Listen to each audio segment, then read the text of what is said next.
कोविड-19 टीकाकरण में आई तेजी। स्वास्थ्य सुरक्षा सप्ताह के तहत लागू 34 घंटे के संपूर्ण लॉकडाउन के दौरान दुकानें रही बंद, वाहनों का आवागमन भी रहा काफी कम। राज्य के 4 जिलों में फाइलेरिया उन्मूलन अभियान कल से। लगभग 45 लाख लोगों को निःशुल्क दी जाएगी फाइलेरिया रोधी दवा की खुराक।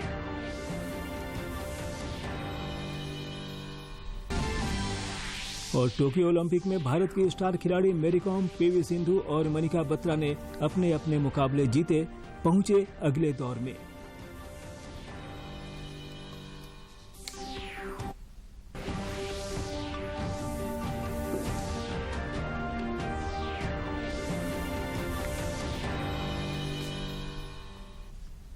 नमस्कार, खबरें झारखंड में आपका स्वागत है। मैं हूं ज्ञानेश्वर प्रसाद श्रीवास्तव और समाचारों में आगे बढ़ने से पहले ये संदेश। देश भर में 18 वर्ष से अधिक आयु के सभी लोगों के लिए सरकारी केंद्रों में निःशुल्क टीकाकरण अभियान चलाया जा रहा है। दूरदर्शन आप लोगों से अपील करता है कि कोविड रोधी टीका जरूर लगवाएं। कोरोना महामारी के प्रति कोई भी लापरवाही न बरतें। जब तक आवश्यक न हो, घर से बाहर न निकलें और इन आसान उपायों का पालन करें। मास्क लगाएं, 2 गज की सुरक्षित दूरी बनाए रखें, बार बार हाथ धोएं और चेहरा साफ रखें। कोविड से संबंधित जानकारी और मार्गदर्शन के लिए राष्ट्रीय हेल्पलाइन काम कर रही है। इनके नंबर है 011-2397-8046 और 1075। इसके अलावा राज्य हेल्पलाइन नंबर 104 डायल कर समस्या का त्वरित समाधान लिया जा सकता है। और अब समाचार विस्तार से। प्रधानमंत्री नरेंद्र मोदी ने अमृत महोत्सव के अवसर पर देशवासियों से यह संकल्प लेने का आह्वान किया है कि देश हमारी सबसे बड़ी आस्था और सर्वोच्च प्राथमिकता बना रहेगा। उन्होंने कहा है कि हमें राष्ट्र प्रथम, सदैव प्रथम के मंत्र के साथ ही आगे बढ़ना होगा। आकाशवाणी से मन की बात कार्यक्रम में आज उन्होंने कहा कि जैसे बापू के नेतृत्व में भारत छोड़ो आंदोलन चला था, वैसे ही आज हर देशवासी को भारत जोड़ो आंदोलन का नेतृत्व करना है। महोत्सव किसी सरकार का कार्यक्रम नहीं, किसी राजनीतिक दल का कार्यक्रम नहीं, यह कोटि कोटि भारतवासियों का कार्यक्रम है। हर स्वतंत्र और कृतज्ञ भारतीय का अपने स्वतंत्रता सेनानियों को नमन है। और इस महोत्सव की मूल भावना का विस्तार तो बहुत विशाल है। ये भावना है अपने स्वाधीनता सेनानियों के मार्ग पर चलना, उनके सपनों का देश बनाना। जैसे देश की आजादी के मतवाले स्वतंत्रता के लिए एकजुट हो गए थे, वैसे ही हमें देश के विकास के लिए एकजुट होना है। हमें देश के लिए जीना है, देश के लिए काम करना है। प्रधानमंत्री नरेंद्र मोदी ने कहा कि देश भर में नित्य नए प्रयोग हो रहे हैं। एक समय था जब छोटे छोटे कंस्ट्रक्शन के काम में भी वर्षों लग जाते थे, लेकिन आज टेक्नोलॉजी की वजह से भारत की स्थिति बदल रही है। कुछ समय पहले दुनिया भर की ऐसी इनोवेटिव कंपनियों को आमंत्रित करने के लिए ग्लोबल हाउसिंग टेक्नोलॉजी लॉन्च किया गया था। ये देश में अपनी तरह का अनोखा प्रयास था, इसलिए इसे लाइट हाउस प्रोजेक्ट का नाम दिया गया। फिलहाल देश में 6 अलग अलग जगहों पर लाइट हाउस प्रोजेक्ट पर तेजी से काम चल रहा है। रांची में जर्मनी के 3D कंस्ट्रक्शन सिस्टम का प्रयोग कर घर बनाए जाएंगे। उपयोग किया जा रहा है। इससे मकान जल्दी भी बनेंगे और लागत भी कम आएगी। रांची में जर्मनी के 3D कंस्ट्रक्शन सिस्टम का प्रयोग करके घर बनाए जाएंगे। इसमें हर कमरे को अलग से बनाया जाएगा, फिर पूरे स्ट्रक्चर को उसी तरह जोड़ा जाएगा जैसे ब्लॉक टॉयज को जोड़ा जाता है। अगरतला में न्यूजीलैंड की टेक्नोलॉजी का उपयोग कर स्टील फ्रेम के साथ मकान बनाए जा रहे हैं, जो बड़े भूकंप को झेल सकते हैं। पूर्वी सिंहभूम जिला मुख्यालय जमशेदपुर के बारीडीह चौक में भाजपा कार्यकर्ताओं ने सामूहिक रूप से प्रधानमंत्री नरेंद्र मोदी के मन की बात कार्यक्रम को सुना। मौके पर उपस्थित भाजपा के राष्ट्रीय उपाध्यक्ष रघुवर दास ने कहा कि प्रधानमंत्री ने मन की बात कार्यक्रम में न्यू टेक्नोलॉजी के बारे में चर्चा करते हुए जानकारी दी कि अब मकान बहुत ही सस्ते और कम समय में बन रहा है। जहाँ आप सब जानते हैं कि सेब का उत्पादन मात्र हिमाचल प्रदेश और उत्तराखंड जैसे जगह में ही होता है। लेकिन एक नौजवान अपनी तकनीक का उपयोग कर, अपनी ज्ञान का उपयोग कर मणिपुर जैसे जगह में सेव का उत्पादन करके लाभ कमाने का काम करे। ये बात भी माननीय प्रधानमंत्री जी ने ये युवा शक्ति को दिया। अगर आपके पास बुद्धि है तो आप किसान खेती करके भी आप अपनी रोजगार दे सकते हैं। इस तरह मन की बात के माध्यम से माननीय प्रधानमंत्री से देशवासियों को, युवा शक्ति को, महिला शक्ति को, किसान शक्ति को और देश की समस्त शक्ति को एक प्रेरणा मिलती है। जमशेदपुर में प्रधानमंत्री के मन की बात के कार्यक्रम को सुनने के बाद स्थानीय लोगों ने बताया कि प्रधानमंत्री नरेंद्र मोदी का विशेष लक्ष्य युवा शक्ति, कृषि शक्ति और नई तकनीक को बढ़ावा देना है। युवाओं के ऊपर वो बहुत ज़्यादा ध्यान देते हैं। आज भी उनके मन की बात में युवाओं के ऊपर में ज़्यादा ध्यान गया। युवा कैसे रोजगार की नई नई खोज कर रहे हैं, नई नई तकनीक अपना के नए नए काम को कर रहे हैं, इसी विषय पे विशेष ध्यान दिया गया। धन्यवाद।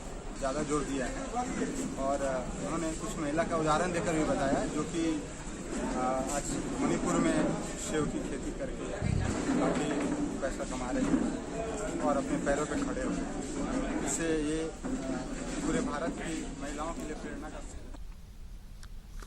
देश में कोरोना संक्रमित मरीजों की संख्या में लगातार कमी हो रही है और स्वस्थ होने की दर 97.36% हो गई है। पिछले 24 घंटे के दौरान लगभग 40,000 रोगी स्वस्थ हुए। अब तक 3 करोड़ 5 लाख से अधिक लोग कोविड से उबर चुके हैं। वहीं देश में पिछले 24 घंटों में 39,742 से ज्यादा संक्रमण के मामलों का पता चला। देश में इस समय 4,08,212 लोग कोविड से संक्रमित हैं। दैनिक पॉजिटिविटी दर 2.31% है और यह लगातार 34 दिन से 3% से कम चल रही है। इधर झारखंड में पिछले 24 घंटे के दौरान कोविड-19 के 33 नए संक्रमितों की पुष्टि हुई है। इनमें 4 रांची के हैं, जबकि बोकारो में 1, धनबाद में 7, पूर्वी सिंहभूम में 5, गिरिडीह में 1, जामताड़ा में 4, खूंटी में 1, लातेहार और सिमडेगा में 3, लोहरदगा में 2 तथा रामगढ़ और साहिबगंज में 1 संक्रमित मिले हैं। राज्य में पिछले 24 घंटे के दौरान 54 संक्रमित स्वस्थ भी हुए हैं। इसके साथ ही राज्य में कोरोना के सक्रिय मरीजों की संख्या घटकर 276 रह गई है। भारत के कोविड टीकाकरण के अंतर्गत 43 करोड़ से अधिक लोगों को टीके लगाए गए, जो मील का पत्थर है। देश में अब तक प्राप्त रिपोर्ट के अनुसार 43 करोड़ 31 लाख से अधिक लोगों को टीके लग चुके हैं। स्वास्थ्य मंत्रालय ने बताया कि कोविड टीकाकरण का नया चरण 21 जून से शुरू हुआ था।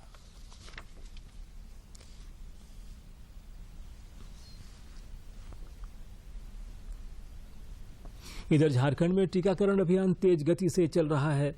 राज्य में पिछले 24 घंटे के दौरान करीब 1.5 लाख लोगों को कोविड रोधी टीके लगाए गए। इस बीच आज रांची दूरदर्शन परिसर में भी विशेष शिविर लगाकर लोगों को टीका दिया गया। इस मौके पर दूरदर्शन केंद्र रांची के कार्यालय प्रमुख आर.के. राव ने बताया कि केंद्र परिसर में टीकाकरण का यह तीसरा ड्राइव है। उन्होंने कहा कि सभी को कोरोना रोधी टीका ले लेना चाहिए।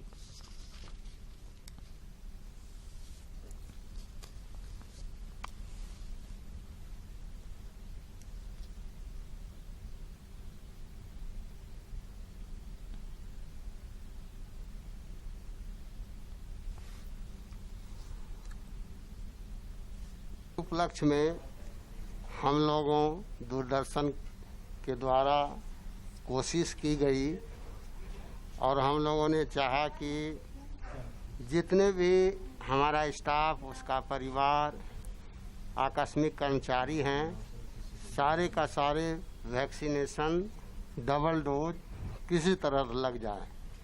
इसी प्रयास में हम लोगों का वैक्सीनेशन सेंटर एक नहीं 3 बार हम लोगों ने यहाँ उद्घाटन किया और हमें पूर्ण विश्वास है कि कोरोना को हम लोग मात दे देंगे।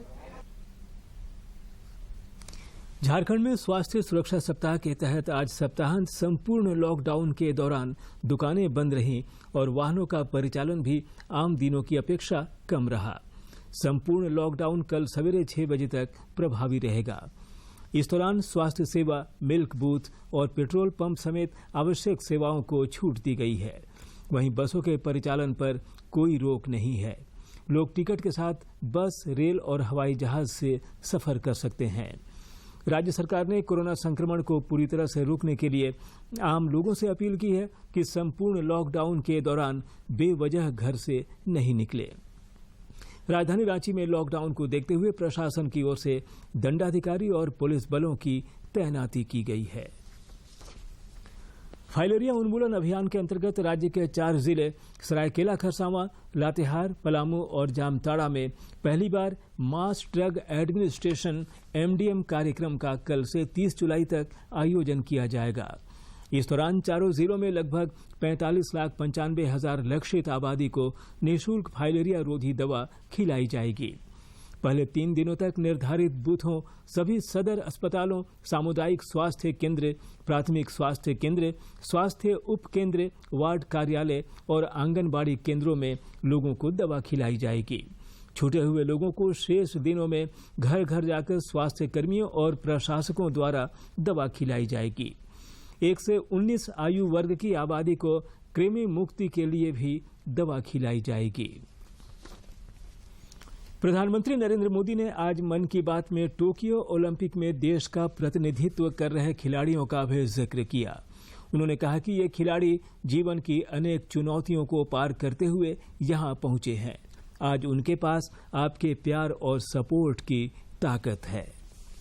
बहुत तस्वीरें, कुछ यादगार पल अब भी मेरी आंखों के सामने हैं। इसलिए इस बार मन की बात की शुरुआत उन्हीं पलों से करते हैं। टोक्यो ओलंपिक्स में भारतीय खिलाड़ियों को तिरंगा लेकर चलते देखकर मैं ही नहीं, पूरा देश रोमांचित हो उठा। उनके बारे में जानने और देश को बताने का अवसर मिला था। ये खिलाड़ी जीवन की अनेक चुनौतियों को पार करते हुए यहां पहुंचे हैं। आज उनके पास आपके प्यार और सपोर्ट की ताकत है। इसलिए आइए मिलकर अपने सभी खिलाड़ियों को अपनी शुभकामनाएं, उनका हौसला बढ़ाएं। सोशल मीडिया पर ओलंपिक खिलाड़ियों के सपोर्ट के लिए हमारा विक्ट्री पंच कैंपेन अब शुरू हो चुका है। आप भी अपनी टीम के साथ अपना विक्ट्री पंच शेयर करिए, इंडिया के लिए चीयर करिए। साथियों, जो देश के लिए तिरंगा उठाता है उसके सम्मान में भावनाओं से भर जाना स्वाभाविक ही है। भारत की MC मैरी कॉम महिलाओं की फ्लाईवेट श्रेणी में डोमिनिका की हर्नांडेज गार्सिया मेगोइलिना को 4-1 से हराकर अगले दौर में पहुंच गई हैं। मैरी कॉम स्प्लिट निर्णय के आधार पर जीती। वहीं टेबल टेनिस खिलाड़ी मोनिका बत्रा भी टोक्यो ओलंपिक में एकल वर्ग के तीसरे दौर में पहुंच गई हैं। मोनिका बत्रा ने यूक्रेन के खिलाड़ी को दूसरे दौर में 4-3 से मात दी। ओलंपिक में भारत की स्टार बैडमिंटन खिलाड़ी और रियो ओलंपिक 2016 की रजत पदक विजेता PV सिंधु अपना पहला मैच जीतकर अगले दौर में पहुंच गई हैं। पहले दौर के मुकाबले में सिंधु ने इजराइल की कासेनिया पोलिकार्पोवा को 21-7, 21-10 से पराजित किया। भारतीय निशानेबाज अंगद वीर सिंह बाजवा और मिराज अहमद खान पुरुषों के स्कीट निशानेबाजी स्पर्धा के अगले दौर में पहुंच गए हैं। अंगद बाजवा 73 के कुल स्कोर के साथ 8वें स्थान पर और मिराज खान 71 के कुल स्कोर के साथ 25वें स्थान पर हैं। फ्रांस के डेलॉने एरिक 3 दौर में पूरे 75 अंक लेकर स्कोर बोर्ड में शीर्ष पर हैं। क्वालिफाइंग दौर के शीर्ष 6 निशानेबाज फाइनल में जगह बनाएंगे। पुरुष स्कीट निशानेबाजी प्रतिस्पर्धा के क्वालिफाइंग मुकाबलों के शेष 2 दौर और फाइनल कल खेले जाएंगे। झारखंड राज्य विधानसभा के प्रश्न एवं ध्यानाकर्षण समिति के सभापति रामदास सोरेन की टीम पश्चिमी सिंहभूम जिले के दौरे पर है। इस क्रम में समिति के सभापति और सदस्यों ने चाईबासा परिसदन में जिले के उपायुक्त समेत अन्य वरीय अधिकारियों के साथ बैठक की। कार्य हो चुका है, शेष काम बाकी है। आज वो प्रक्रिया में है। सावन का महीना आज से शुरू हो गया है, लेकिन कोरोना काल की वजह से पिछले साल की तरह इस बार भी श्रद्धालुओं की कांवड़ यात्रा बाबा धाम में नहीं हो रही है। कोविड-19 के संक्रमण से बचाने के लिए सरकार द्वारा सावन मेला स्थगित कर दिया गया है। ऐसे में बाबा के भक्तों को वर्चुअल दर्शन की सुविधा दी गई है। भक्त अपने घरों में रहकर विभिन्न तरह के डिजिटल माध्यम का इस्तेमाल कर सुबह और शाम बाबा भोले की विशेष पूजा का लाभ उठा सकते हैं। जो पैदल से जो कांवड़ बम लोग जो आते हैं वो इस रास्ते से आते हैं, तो उनके ऑलरेडी हम लोगों ने इंटर बॉर्डर डिस्ट्रिक्ट के साथ मीटिंग कर चुके हैं। आज देवघर बाबा मंदिर में अहले सुबह भोलेनाथ की पारंपरिक विधि से पूजा की गई, जिसमें मुख्य पुरोहित सहित सिर्फ पुरोहित शामिल हुए। इसके बाद बाबा का पट बंद कर दिया गया। बाबा बैद्यनाथ अपूज्य न हो, उनका पूजा सुचारू रूप से चलते रहे, इस दृष्टिकोण से हमारे समाज के ही लोग सिर्फ पुरोहित समाज ही इसमें पूजन करते हैं और करेंगे।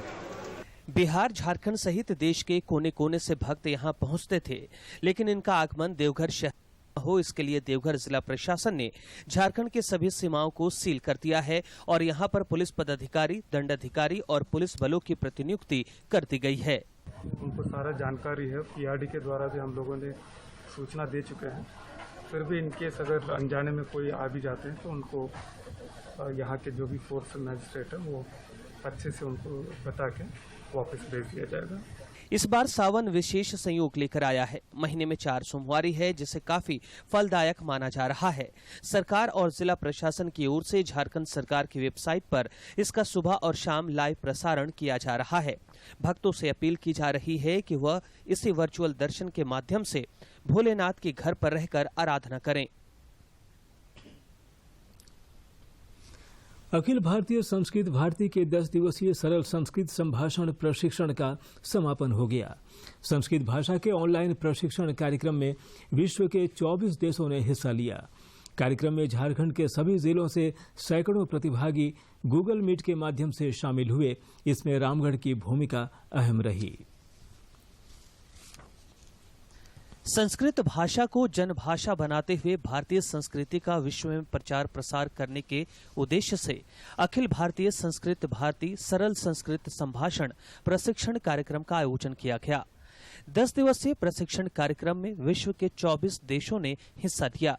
इसमें अमेरिका, रूस, Japan, Australia, Bhutan, Nepal, France, Germany, England, Abu Dhabi, Malaysia, island, Indonesia, Thailand और अरेबियन देश शामिल हुए।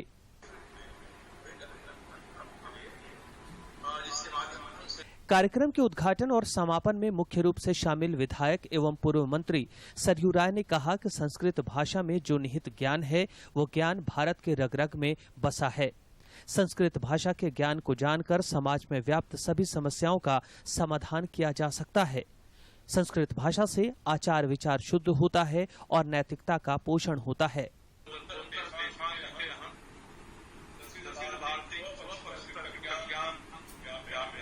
कार्यक्रम में झारखंड के सभी जिलों से सैकड़ों प्रतिभागी गूगल मीट के माध्यम से शामिल हुए थे।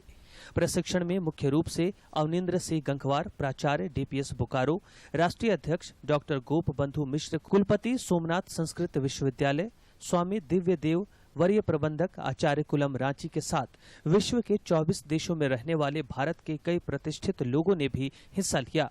हम लोगों ने झारखंड में बच्चों के लिए, अभिभावकों के लिए और अतिथियों के लिए, अधिकारियों के लिए ऑनलाइन के माध्यम से संस्कृत का बोलचाल का प्रशिक्षण 12 जुलाई से हम लोग शुरू किए। इस मौके पर रामगढ़ से प्रशिक्षण दे रहे डॉक्टर सुनील कश्यप ने बताया कि संस्कृत भाषा को पूरे विश्व में जनभाषा बनाना ही इस कार्यक्रम का उद्देश्य है। संस्कृत भारतीय ग्रंथे यत् लिखितम अस्ति, भारतीय दर्शने यत् लिखितम अस्ति, आयुर्वेद मध्ये यत् अस्ति, कोरोना काले यत् अस्माकं भारतीय साहित्यम भारतीय शास्त्र द्वारा यत् वयं प्राप्तवन्तः अत्र संस्कृत साहित्ये निहितम अस्ति। प्रशिक्षण लेने वाली शिक्षिका और पेशे से इंजीनियर ने संस्कृत के महत्व के बारे में बताया। इंजीनियर रंजित चौधरी ने कहा कि कंप्यूटर की शुरुआती भाषा संस्कृत रही है। अभी इसका संचालन 21 देशों में हुआ, जिससे बहुत सारे लोग लाभान्वित हुए हैं। उद्देश्य है संस्कृत सभी भाषाओं की जननी है और इस भाषा को अगर बच्चे जान गए, हम लोग जान गए, तो हम अपनी संस्कृति के साथ साथ अन्य भाषाओं को भी बड़ी अच्छी तरह से जान सकते हैं। मुझे बहुत अच्छा लगा, इसे सीखने का मौका मिला अपने को। ठीक है, और धीरे धीरे जो ये संस्कृति को लोग भूलते जा रहे थे, अभी क्या हुआ कि ऑनलाइन के माध्यम से सारे लोग सजग हो गए इस चीज। अब मुझे पता चला कि बहुत सारे देशों में भी सीखा जा रहा है, विदेशी लोग भी सीख रहे हैं। देवों की भाषा संस्कृत सभी भाषाओं की जननी है। प्रशिक्षण कार्यक्रम के माध्यम से विभिन्न 24 देशों का जुड़ना ये दर्शाता है कि संस्कृत को लेकर पूरी दुनिया में रुचि है। रामगढ़ से कौशल किशोर तिवारी की रिपोर्ट। राजधानी रांची समेत राज्य के कई इलाकों में पिछले 3-4 दिनों से मानसून सक्रिय है। बंगाल की खाड़ी में बने निम्न दबाव का क्षेत्र बने रहने के कारण मानसून की बारिश हो रही है। रांची स्थित मौसम विभाग ने अपने पूर्वानुमान में बताया है कि 27 और 28 जुलाई को राज्य के कई जिलों में भारी बारिश हो सकती है। विभाग के अनुसार 27 जुलाई को राज्य के उत्तरी तथा मध्य भाग में कहीं कहीं भारी बारिश हो सकती है। वहीं उत्तर पूर्वी, मध्य तथा दक्षिणी पूर्वी हिस्से में कहीं कहीं भारी बारिश होने की संभावना है। भाजपा विधायक दल के नेता बाबूलाल मरांडी ने कहा है कि हेमंत सरकार द्वारा आरोप विधायकों की खरीद फरोख्त का मामला सरासर गलत है और सरकार अपनी नाकामी को छुपाने के लिए आरोप लगा रही है। श्री मरांडी ने आज रांची में पत्रकारों से बातचीत में कहा कि राज्य में कानून व्यवस्था चौपट हो गई है। उनको प्रेस कॉन्फ्रेंस करना चाहिए, नहीं तो रांची में ये घटना हो रही है, यहाँ की पुलिस को सामने आना चाहिए। लेकिन पुलिस ने एक बयान ऐसे ही प्रेस रिलीज जारी किया, उसमें कहीं कोई तथ्य, कहीं कुछ दिखाई नहीं, भी क्या क्या मिला, क्या पकड़ा, कहीं कुछ नहीं। भारतीय जनता पार्टी के प्रदेश अध्यक्ष सह राज्यसभा सांसद दीपक प्रकाश ने राजधानी रांची में पुलिस प्रशासन द्वारा चलाए जा रहे अतिक्रमण हटाओ अभियान में नियमों की अनदेखी का आरोप लगाया है। श्री प्रकाश ने आज रांची में पीड़ित परिवारों से मुलाकात कर इस संबंध में प्रशासन से नियम संगत निर्णय लेने और बारिश के मौसम में गरीब परिवारों को राहत देने की मांग की।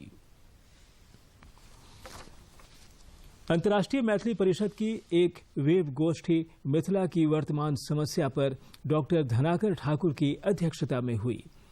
इस मौके पर शरदिंदु कुमार झा ने कहा कि सकरी चीनी मिल को फिर से चालू किया जाना चाहिए, जबकि राजीव कुमार ने कहा कि मिथिला के पोखरों और नदियों के बचाव के लिए सर्वे नक्शों से जमीन चिन्हित कर उसके संरक्षण के लिए समुचित उपाय किए जाने चाहिए। इस मौके पर वक्ताओं ने दरभंगा में बाढ़ के कारण मिथिला में हो रहे हर साल बर्बादी की ओर ध्यान आकृष्ट किया। गढ़वा जिले के धुरकी थाना क्षेत्र के घगरी में कल देर रात एक सड़क निर्माण कंपनी के कैंप में हथियारबंद अपराधियों ने जमकर उत्पात मचाया। इस दौरान अपराधियों ने निर्माण कंपनी में कार्यरत 4 वाहनों को आग के हवाले कर दिया। अपराधियों ने वहां कई वाहनों में तोड़ फोड़ कर उसे क्षतिग्रस्त कर दिया। करीब आधे घंटे तक हिंसक वारदात करने के बाद चेतावनी देकर सारे अपराधी मौके से फरार हो गए। रेल पुलिस बल आरपीएफ की टीम गुप्त सूचना के आधार पर 4 नाबालिग लड़कियों को मानव तस्करों के चंगुल में फंसने से बचा लिया। इन सभी बच्चियों को दिल्ली ले जाया जा रहा था। सभी लड़कियां लोहरदगा की रहने वाली हैं। इन सभी लड़कियों की उम्र 12 से 16 वर्ष के बीच की है। तस्करों के चंगुल से छुड़ाई गई लड़कियों ने कहा कि वह सब अपने परिजनों को बताए बगैर नौकरी के लिए दिल्ली जा रही थीं। पूर्वोत्तर के दिव्यांगजनों के सशक्तिकरण के लिए शनिवार से 5वें भारत पारंपरिक फैशन सप्ताह की शुरुआत हो गई।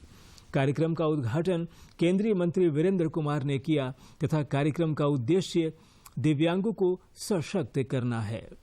इस कार्यक्रम के बारे में चर्चा करते हुए केंद्रीय मंत्री वीरेंद्र कुमार ने बताया कि पूर्वोत्तर के दिव्यांगों के विकास के लिए उनका मंत्रालय संकल्पित है तथा देश के अन्य भागों की तरह पूर्वोत्तर का भी विकास हो, इसके लिए लगातार प्रयास किए जा रहे हैं।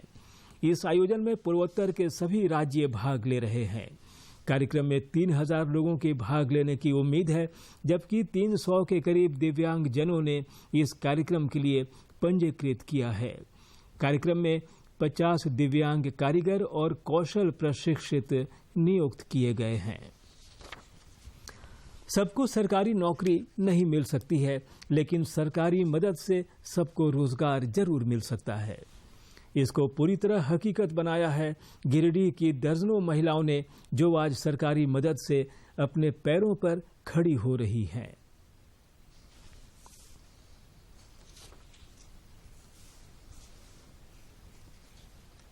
महिला समूहों का निर्माण कर उन्हें रोजगार से जोड़ने का काम कर रहा है।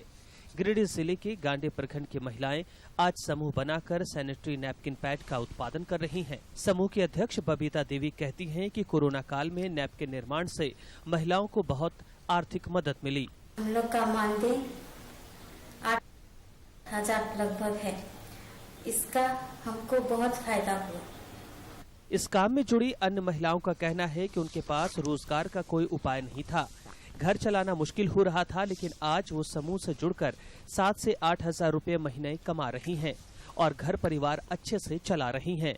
समूह चलाते थे 100 लेडीज मिलके, तो उसमें भी ग्राम संगठन बना। ग्राम संगठन बनाने के बाद में हम लोग का पेट बन रहा है, उसमें जब हम लोग ट्रेनिंग लिए, ट्रेनिंग लेने के बाद में हम लोग काम कर रहे हैं। उसमें 8 दिन का ट्रेनिंग ले करके पेड़ बना रहे थे। 7 से एक फैक्ट्री बना पेड़ का, उसमें हम लोग 7 से 8 दीदी काम करते हैं।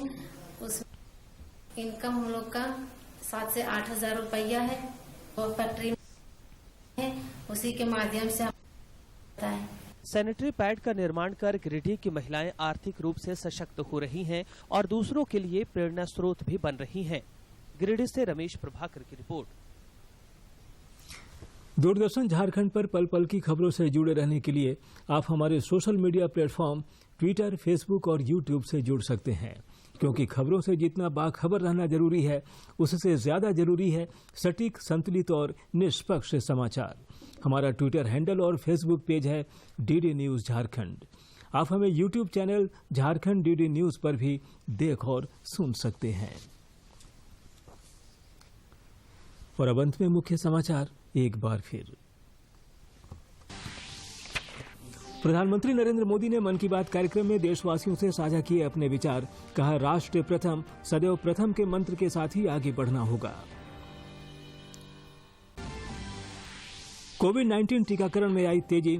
स्वास्थ्य सुरक्षा सप्ताह के तहत लागू 34 घंटे के संपूर्ण लॉकडाउन के दौरान दुकानें रही बंद, वाहनों का आवागमन भी रहा काफी कम। राज्य के 4 जिलों में फाइलेरिया उन्मूलन अभियान कल से। लगभग 45 लाख लोगों को निःशुल्क दी जाएगी फाइलेरिया रोधी दवा की खुराक।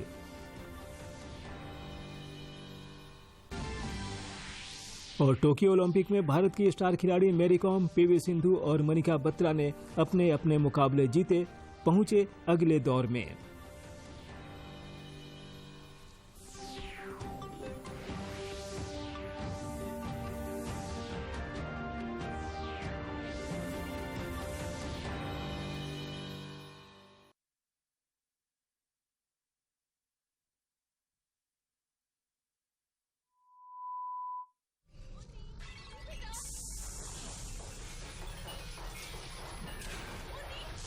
तकनीकी सलाह लेकर घर बनाया, इसलिए ये सलामत है, वरना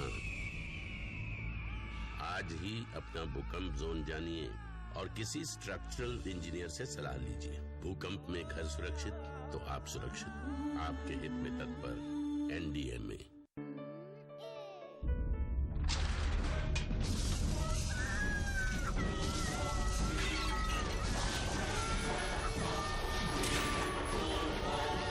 क्या आपका फ्लैट भूकंप से सुरक्षित है?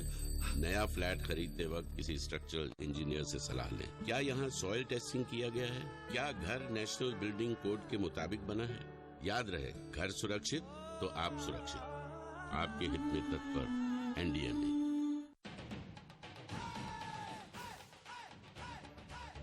Carelessness while building a house can prove costly at the time of an earthquake. To avoid any cracks due to an earthquake in a house made of bricks and stones, apply seismic bands at lintel and plinth level, and for houses in zone 5 at sill level also, fix steel bars at every corner and joint.